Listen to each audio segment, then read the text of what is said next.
there's this kindergarten teacher, and she spends a few minutes each morning, and there's like a word of the day that she gives the class. And she would tell the class the meaning of the word, and then ask them to come up with a few sentences that included the word for the day. So one day the teacher, she said that the word for the day was frugal, and she explained that frugal had to do with saving.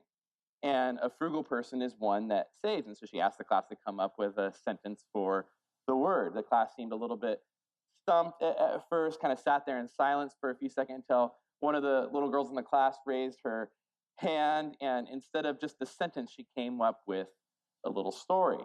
There was once a princess who was stuck in a tall tower. There was a spell on all the doors, so she couldn't get out. One day she heard a prince who was walking by and singing. And so she called out of the tower, frugal me, frugal me. And so the prince saved her, and they lived happily ever after. This morning, we're continuing our study through the book of Luke in the Bible with two stories, not just about being frugal, but really about investing in Jesus, the King who saves, the Prince who saves. So I titled my sermon for this morning, A Jesus Worth Investing in. So why don't you go ahead and stand with me for the reading of God's Word.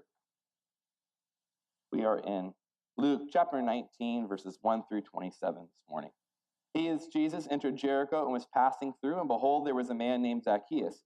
He was a chief tax collector and was rich, and he was seeking to see who Jesus was, but on account of the crowd, he could not, because he was small in stature. So he ran on ahead and climbed up into a sycamore tree to see him, for he was about to pass that way.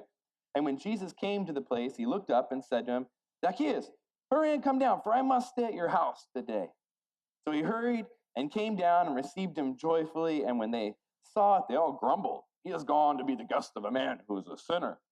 And Zacchaeus stood and said to the Lord, Behold, Lord, the half of my goods I give to the poor. And if I've defrauded anyone of anything, I restore it fourfold. And Jesus said to him, Today salvation has come to this house, for he also is a son of Abraham. For the Son of Man came to seek and to save the lost. As they heard these things, he proceeded to tell a parable, because he was near to Jerusalem, and because they supposed that the kingdom of God was to appear immediately. He said, Therefore, a nobleman went into a far away country to receive for himself a kingdom, and then return. He called 10 of his servants. He gave them 10 minas and said to them, Engage in business until I come. But his citizens hated him and sent a delegation after him, saying, We do not want this man to reign over us. When he returned, having received the kingdom, he ordered these servants to whom he had given the money to be called to him, that he might know what they had gained by doing business. The first came before him, saying, Lord, your mina has made 10 minas more. And he said to him, Well done, good servant. Because you have been faithful in very little, you shall have authority over 10 cities. And the second came, saying, Lord, your mina has made 5 minas. And he said to him, And you are to be over 5 cities. Then another came, saying, Lord, here is your mina, which I kept laid away in a handkerchief, for I was afraid of you, because you're a severe man. You take what you did not deposit, and reap what you did not sow. And he said to him, I will condemn you with your own words, you wicked servant. You knew that I was a severe man, taking what I did not deposit and reaping what I did not sow. Why then did you not put money in the bank? My money in the bank, that at my coming I might have collected it with interest. And he said to those who stood by, Take the mina from him and give it to the one who has 10 minas. And they said to him, Lord, he has 10 minas. And he said, I tell you that to everyone who has, more will be given, but to the one who has not, even what he has will be taken away. But as for these enemies of mine, who did not want me to reign over them, bring them here and slaughter them before me. This is the word of the Lord. Thanks be to God. You may be seated. So last week in Luke, in the previous section that we were looking at, Jesus said it's harder for a rich man to enter the kingdom of God than for a camel to go through the eye of the needle. That's what we looked at and talked about last week. And that Jesus said, with God, all things are possible. This week, in the next section in Luke we come on, is a story of a rich man who actually ends up seeing and encountering the goodness and grace of Jesus and gets saved. And then he ends up investing half of his wealth in Jesus' kingdom.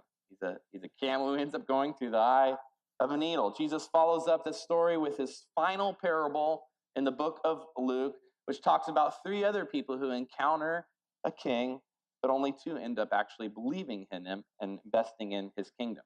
So I want to walk through today from the text that we just read in the Bible, just three things: the king's visit, the king's value, and the king's virtue. Our first point, the king's visit. And by the way, the theme or sort of take-home line that I'm just hoping that you remember and we get kind of in our heads thinking and believing is this simple line: investing in the king is the best thing. Investing in the king is the best thing.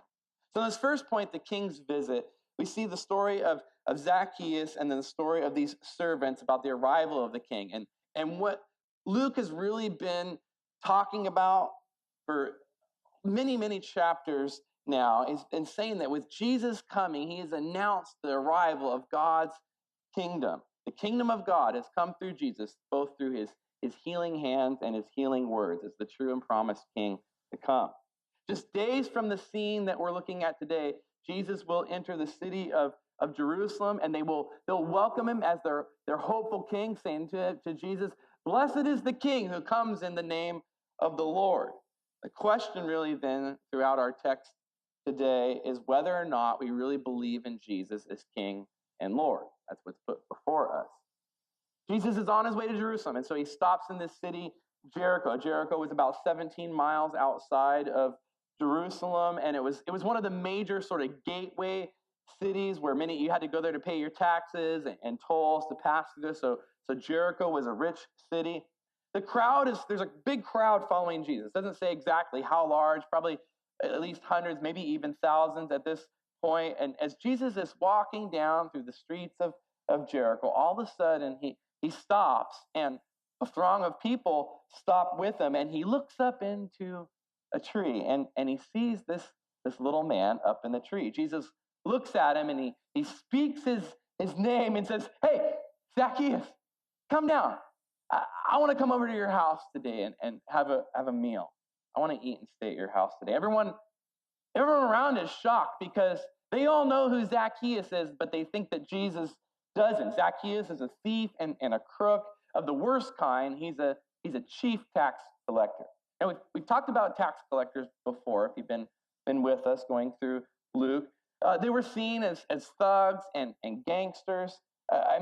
They collected taxes from people in person, either by like showing up at their house, or people will come to their tax booth in person. So you couldn't just like send in your taxes by April 17th, right? Good reminder. Like you had to do it in person with a actual tax collector. So glad we don't have to do that. That would be scary. Part of the prerogative of tax collectors back then is that they could charge on top. Part of the way that they made their money, they added extra on top of what was required to the government. Now, Jews already didn't like paying taxes to a foreign government ruling over them. That's one of the reasons that they wanted Jesus to be the kind of king that would overthrow the government and lead a military revolt against Rome. But on top of that, nobody likes being cheated and swindled out of their hard-earned money, right? I mean, literally they're being robbed by tax collectors. So tax collectors were a hated group of people. I mean, they were rich because of it. It was being a tax collector, one of the most lucrative jobs that you could have. They were tax collectors. They were known to have wild parties, lots of wine and women. And this is who Zacchaeus is. And he's not just the tax collector, but he's a chief tax collector. I mean, he's like at the top of the pyramid. He gets a cut of all the other tax collectors' money. So he's the worst kind of tax collector. Zacchaeus is bad. He's bad. He's bad dude. So, and then here's the funny thing about Zacchaeus is he's a little person. He's a little person. Our text says he was small in stature, which means back then he would have been under 5 feet tall. So he's rich, but he's obviously, being a tax collector, he's got to be a tough dude, this guy, a tough little person. So if you watch Game of Thrones, just think in your mind Tyrion Lannister. That's who Zacchaeus is. And like Tyrion and like most little people experience, if I understand correctly, they experience being treated differently and end up feeling ostracized and outcast. So Zacchaeus likely feels doubly hated, both because of his size and because of the guilt that, because of what he does for a job and all of that. It would have been easy wouldn't have been easy for a guy like him to get himself into a job like that. I mean, he had to be a tough, ruthless dude, mean dude, no doubt. So, but he's heard about Jesus. He's heard something about Jesus, this guy who has compassion on outcasts and crooks. I mean, maybe he heard how Jesus even made a tax collector named Matthew, he allowed him to become one of his special 12 disciples.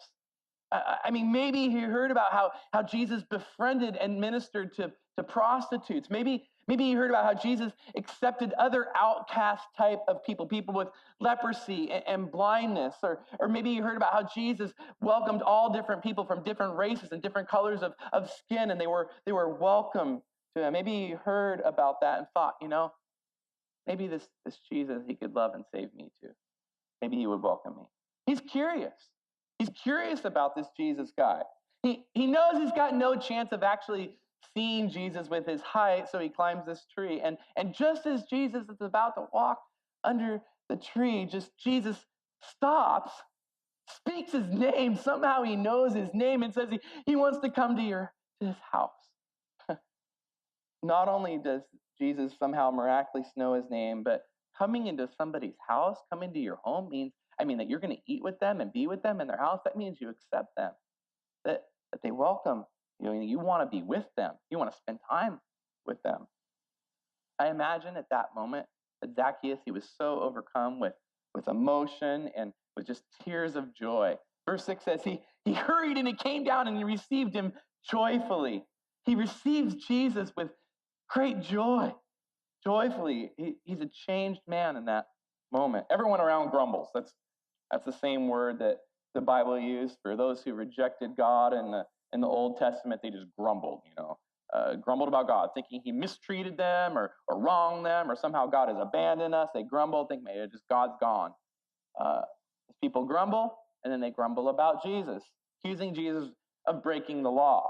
Their law in that day said that you weren't actually allowed to eat with tax collectors if you were a Jew. You'd be breaking the law as ceremonial defilement. So they say, I can't believe it. He's going to eat with the sinner, this Jesus. By that time, Zacchaeus, he's got down from the tree, and it says he stood, which is interesting. Likely a pun, but it's also a picture of Zacchaeus standing tall and proud. He says these sweet words, behold, Lord, behold, Lord. Behold, Lord, half of my goods I give to the poor, and if anyone I've defrauded of anything, I restore it fourfold. Now, we'll talk about what Zacchaeus does with his money in our next point, but first, look at those two just simple yet powerful words, how he addresses Jesus. He calls him Lord. Behold, Lord. Just like the blind man we saw last week when he came to faith in Jesus, called Jesus Lord. Zacchaeus, likewise, he was spiritually blind, but then he sees Jesus as the Savior and embraces him as his King and Lord. It would have been unheard of for a holy man like Jesus to stoop down to Zacchaeus' level. But Jesus did, and it changed him forever. Jesus restores him. Jesus says salvation is granted to him.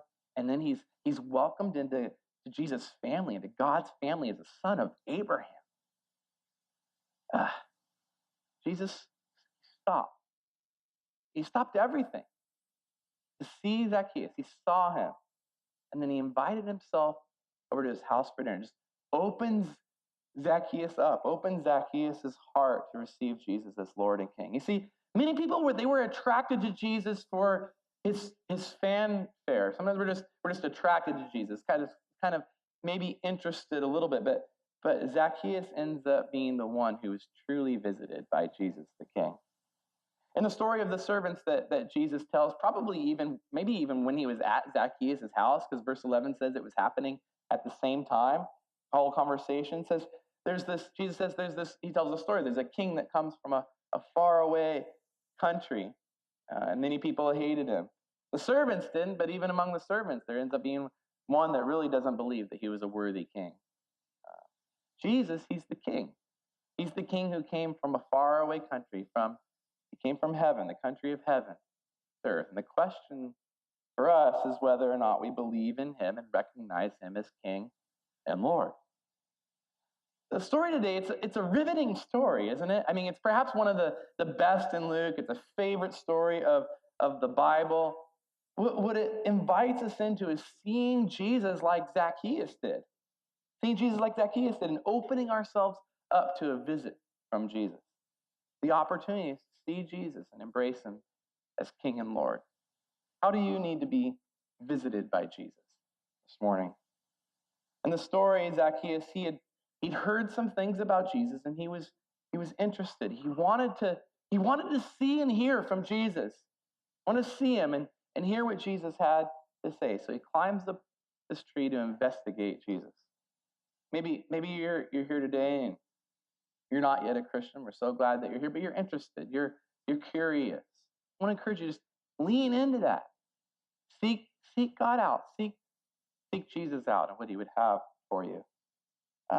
For all of us, I mean, we all have questions. We all have things that have happened to us in life that make seeking God out difficult at times. Some of them can be hard. Don't let those limitations hinder you. Don't let your height, or the mistreatment that you've experienced in your life hinder you. I mean, the fear, the guilt, the shame that we so easily carry. Don't let it keep you from pursuing Jesus and seeking him out. For all of us, we never stop needing to seek Jesus out. We never stop needing him. So what do you need Jesus to do for you? What do you need to do? Is there a tree that you need to climb this morning? Is there something God is calling you to or inviting you into today? I want you to know that Jesus is worth it. You won't be disappointed in pursuing the Lord. Your time and your effort will not go to waste. Hebrews 11:6 says it this way: whoever would draw near to God must believe that he exists and that he is a rewarder of those who seek him. God will reward your seeking him out. He will reward that. Investing in the King is the best thing. Investing in the King is the best thing. Jesus is worth investing your time and your heart into. He is worth it. Well, let's move on to our next point, the King's value. Our next 2 points, they deal with Jesus' like 2 favorite topics, money and hell. Those are 2 things he talks about more than anything, believe it or not. And I'll say this before I begin this point. Like, as a pastor and a preacher, I really hate talking about money. It's uncomfortable. I've been trying to get more comfortable with it just because we had to, because Jesus keeps talking about it. But I think the reason why it's uncomfortable to me is because, sadly, there's been so many church leaders and churches and pastors that have manipulated people and scammed people out of their hard-earned money. I think it's shameful. We strive hard as a church to be really above board when it comes to finances. We take it really seriously when people see fit to partner with us and Jesus' mission through our church financially. We really don't have an axe to grind when it comes to money. We typically only talk about it when it comes up in the Bible, but we want to be faithful with what Jesus says. So we'll talk a bit about money. Let's jump into how Zacchaeus and the servants respond to Jesus financially. In response to the goodness and grace of Jesus, Zacchaeus commits to give half of his money to the poor and then to repay 4 times the amount that he stole. I mean, that's huge. Back then, if you were convicted in court of a financial crime, you were required to pay restitution plus 1/5.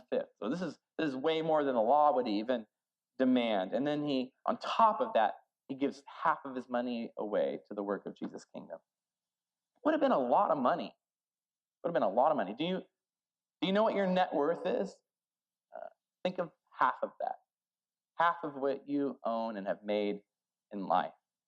Imagine giving half of that away to Jesus, to the church. That's a big sum.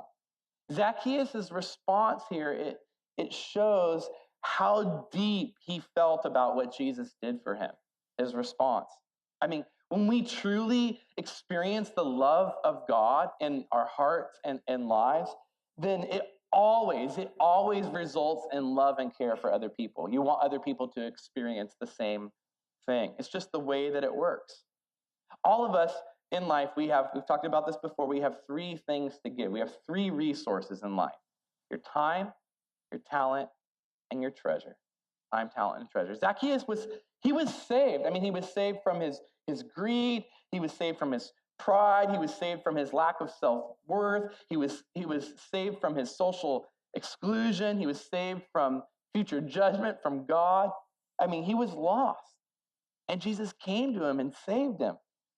When we experience the heart and the generosity of God, it makes us want to partner with God and his mission, with his work.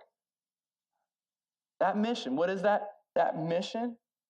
To seek and save the lost. That's Jesus' mission. Many have said that verse 10 here in our text, Luke 19:10, it summarizes what Jesus and what the whole book of Luke is about. Jesus says he came to seek and save the lost. Who's Jesus and what he's about? Seeking and saving the lost. Just like earlier in the book, we talked about the lost coin, the lost sheep, the lost sons, and now we talk about those who are lost in riches. Jesus came to save. We're lost without Jesus. And that's Jesus' mission, is to save the lost, to reach lost people.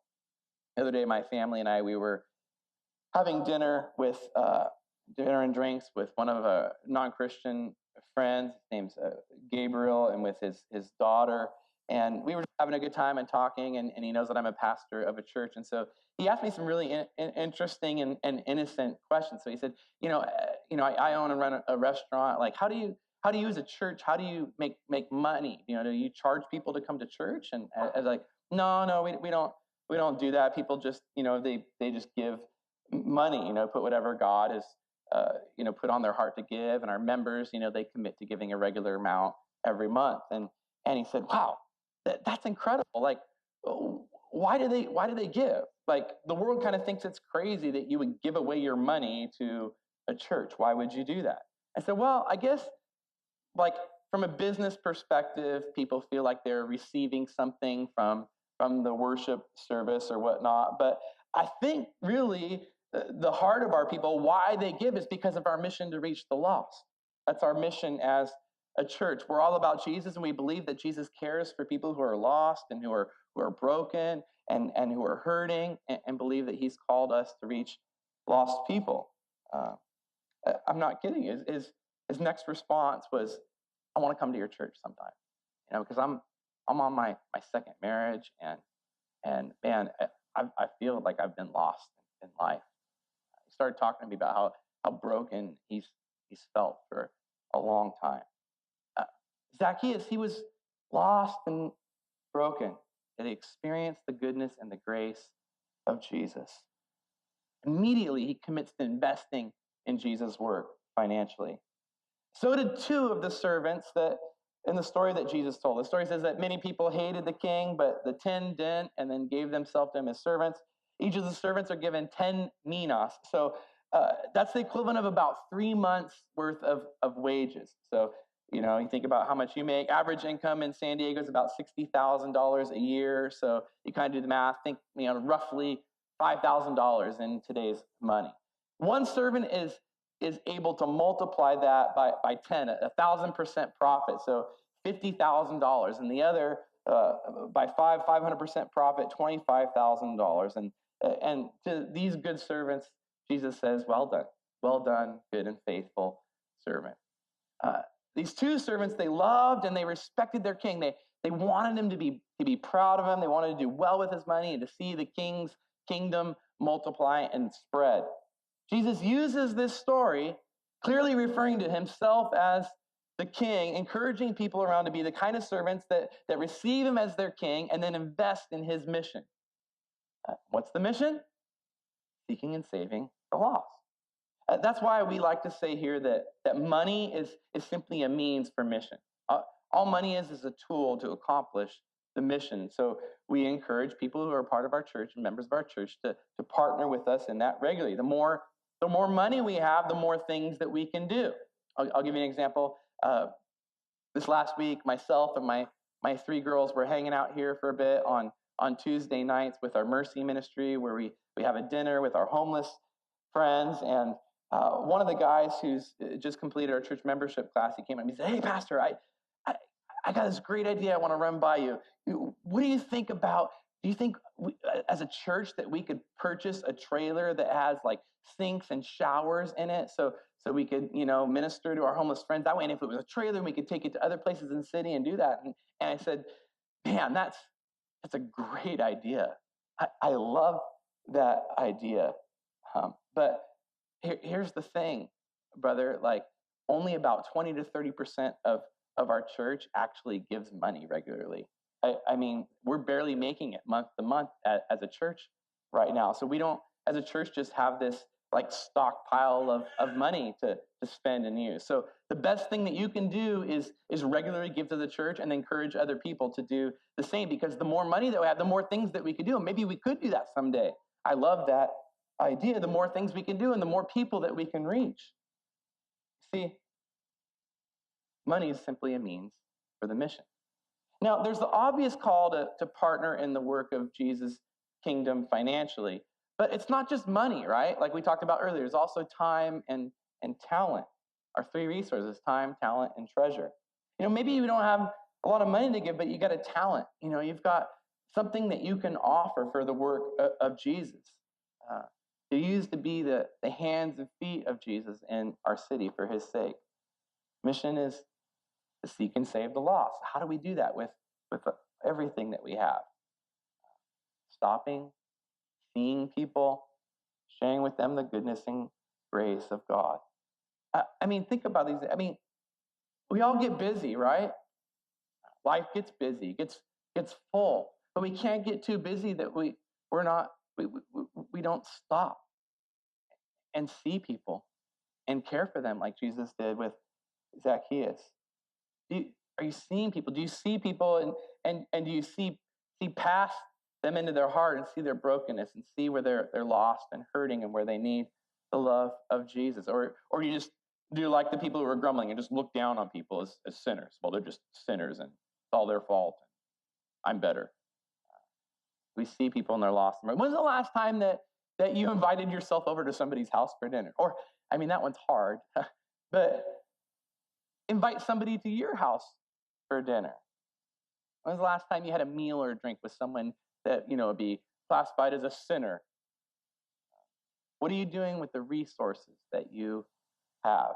Are you seeking to multiply them for God's kingdom, or are you just hoarding what you have and sitting on it? See, Jesus' kingdom is one that's truly worth investing in. It's an investment that has eternal value, eternal results that last forever. That's what makes it better. I mean, investing in Jesus' kingdom is the best financial investment you can or ever will make in life because it's permanent. Anything else that we invest in financially will not last here on earth.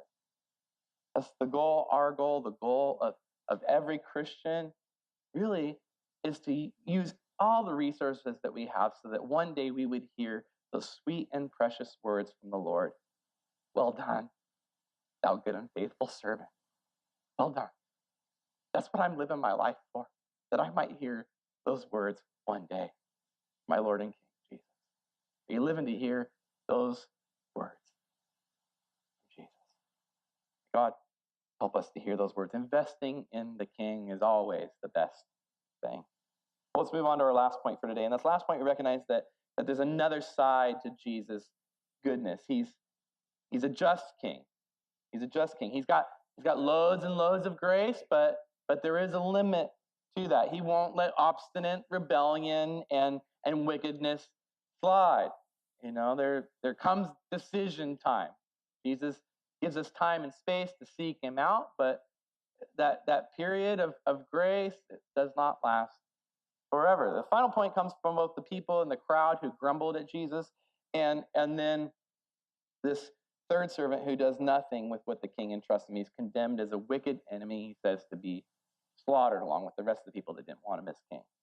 Verse 21, the third servant accuses the king of being an unvirtuous king. He doesn't believe that the king is actually good. Says he's severe, accuses him of theft and mistreatment. So the king says, okay, that's not true, but even by your own logic, then you should have done something with my money, like walking around with $5,000 in your pocket is stupid. Like, that's not smart.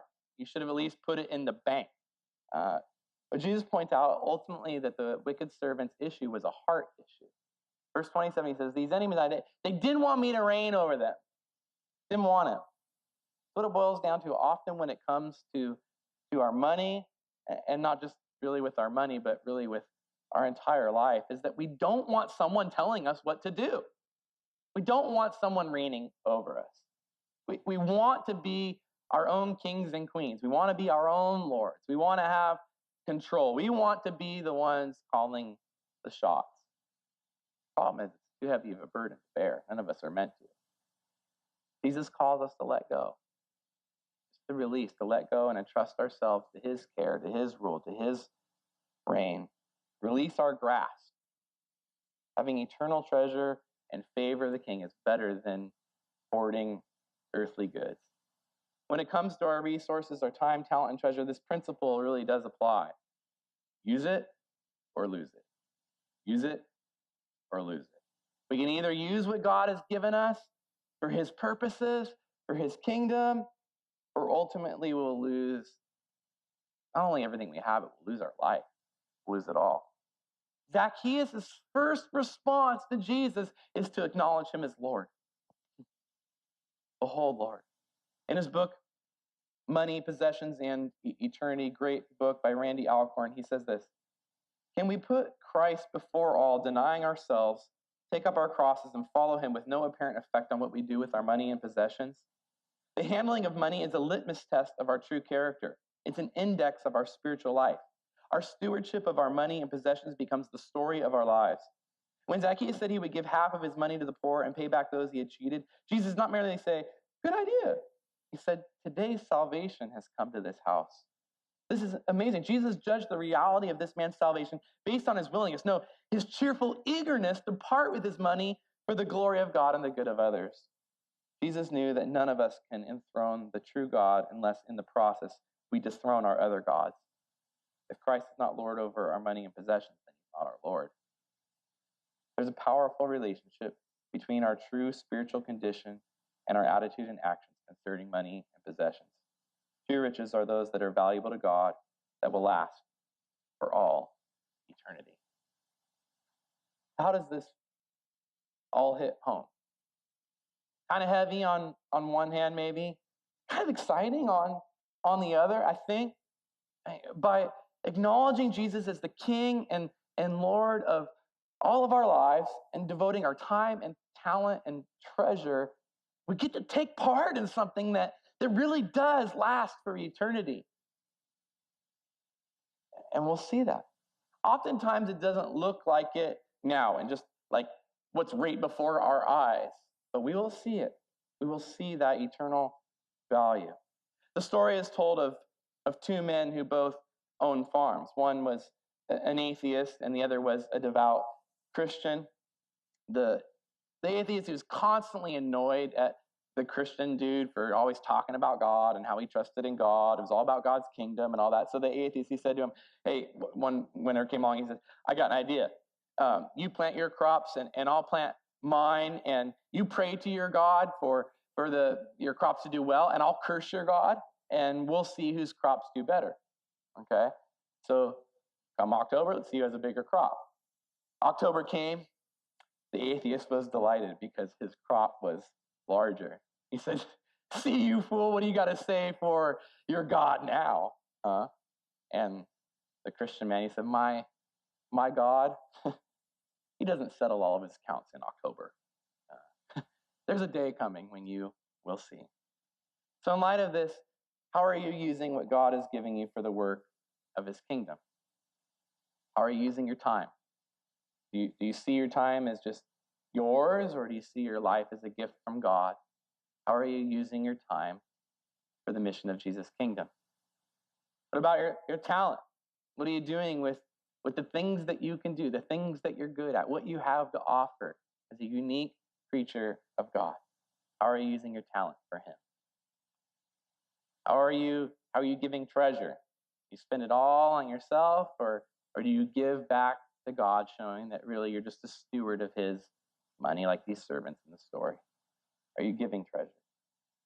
If you have been giving your time, talent, and treasure, how are you giving? Are you giving joyfully or begrudgingly? Are you giving joyfully with a vision to see Jesus and to see his work and to hear those precious words, well done, thou good and faithful servant?